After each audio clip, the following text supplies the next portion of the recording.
So I got this comment from one of my YouTube videos, and it's really late, and I'm really sorry, but I kind of forgot about it as I was doing some other stuff. So here's the video.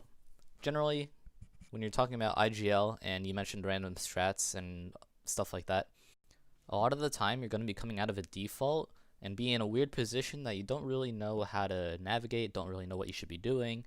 And this is what I interpreted as what you said as random strats. But regardless, you are going to be probably defaulting if you're an open, maybe even IM, because it's the most solid way to improve. Dealing with the mid-round calling is going to be a little difficult. The biggest piece of advice I can give is learn to default and learn to split bomb sites or execute bomb sites from the default. The most important thing to remember about defaults is that you want to get control of some part of the map. The most common mistake I see of this, or most common example of this, is when you play pugs on T side of Mirage.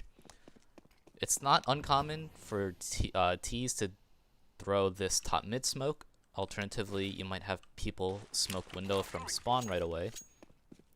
But what will happen all the time is people will look for picks in mid, they'll start fighting, and they'll find no picks. So for example, the window guy is smoked off, connector is smoked by the CTs, so you don't really want to come here and pick this.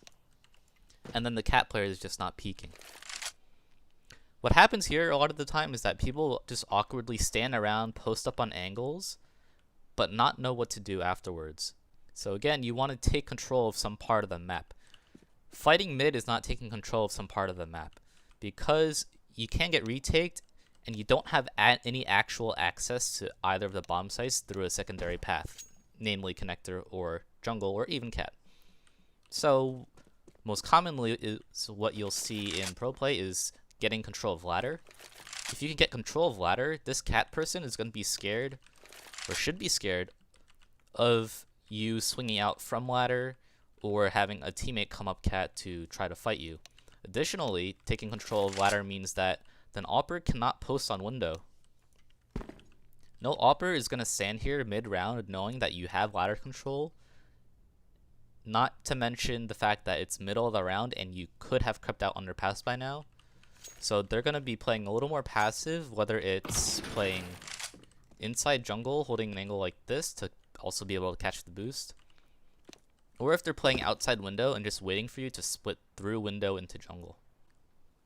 Now, assuming you have some control of the map, what you do from there is mostly based on two things: setups and rotations.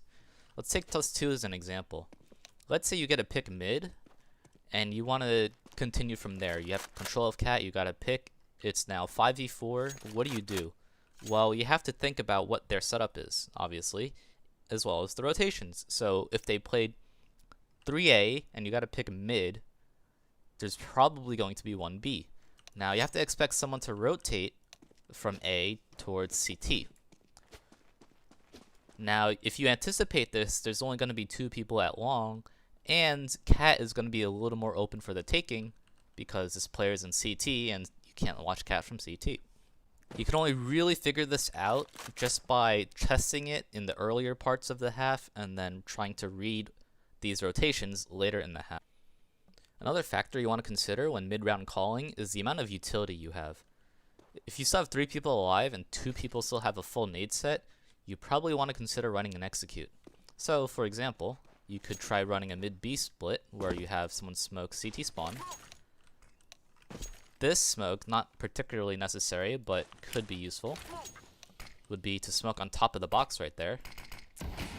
That's your 2 smokes. Now you probably still have a few flashes, a Molotov somewhere, whatever. And you can burn those as you come out. So for example, pop flashing over,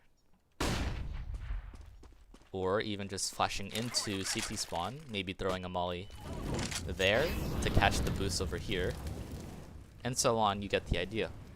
Now if your utility is pretty low, for example 1 flash, you're just going to have to risk going somewhere and hoping that your 1 flash will blind the player that is defending the part of the site or part of the map that you want to take, and just go from there. So the random strats or the creative plays that happens in these situations really just comes from thinking about the problem at hand, which is trying to take a bomb site with limited utility and thinking about not only how people will react, but ways to get the kills. I think that's also something that isn't particularly talked about much when it comes to strategy, but learning to get kills or finding ways to get kills is a pretty big part of these late round or mid round calls, especially when you have low utility. So for example, as I set this up, if you know an AWPer is posted on ramp and you have one flash, what you could do is flash over and then set up a run boost and run boost out and hope your team can follow you out with the run boost. So you just run boost out, hope the AWPer misses, and if he misses, you can gain ground so you can push him, etc., etc. Now, how do you come up with this? Well, you kind of have to, one, see it being done and keep it in your memory bank somewhere, wherever. And you also have to just think about it on the fly, you know, accessing this thing that you remembered from like 10 years ago.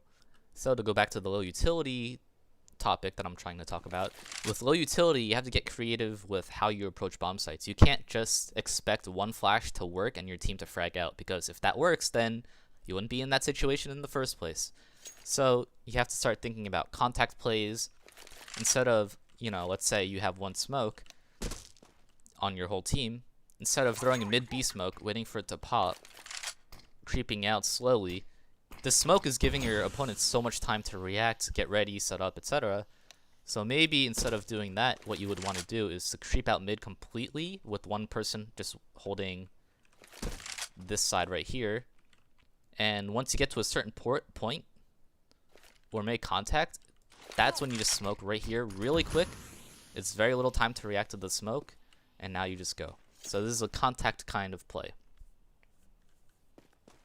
Fakes also start becoming more viable, although with little utility, it's probably not going to be as strong. So taking this example again, if you throw a mid B smoke, you know, and the CTs don't see anything come out of mid or don't hear you, then, well, that's not really going to work very well.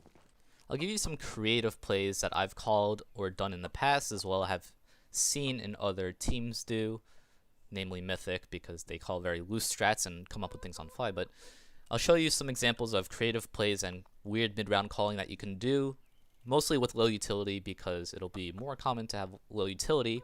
And if you have more utility, then you just add on to this. So let's say you're in a 2v4 and you're playing 2-2, I don't know, whatever. You can just throw one God Flash in, where you stand on top of the logs, or in front of the logs, aim at this bulb right there, and left click throw. The rest of your teammates, after having peeked CT already, are just going to creep up, flash comes out, you swing. So we have another example on train here. What you could do with low utility is smoke lower, throw a flash out, just randomly, wait 5 to 10 seconds, and then re-flash yourself out so that you bait the rotates in, you bait the rotate back out because, oh no, it's not A, it's a shitty fake. And then, like I mentioned before, flash yourself out again to actually go out while the smoke is still up. I will say that depending on the map and depending on how much or little your opponents are experienced, you can throw cross-map smokes that will help you throw a fake. So for example, if you have 3 people alive on train, you could send one person brown hall and have 2 people walk, let's say T-con for example. Now if you know the smoke that lands deep into Z towards the B side of the bomb site, or towards B, that's not really it, but if you know the smoke that lands right here from T spawn, you could throw that smoke. Hopefully the CTs don't realize where it's coming from. You could throw a secondary smoke that lands between 2 and 3, or Z train and yellow train. You can have one person flash himself out, whether it's like that, or like this, or like that, whatever, you know, whatever works. Have this person commit out. You know Z is smoked, you know this is smoked. Have this person just come out, commit. You're trying to draw rotates, and then you'll have 2 people very slowly come out T-con and surprise the guy Z, maybe catch a rotate, catch someone out over here with this knife out because they think it's B. So hopefully this gives you an idea on how to come up with quote-unquote random strats mid-round calling. If this doesn't answer your video, then please let me know.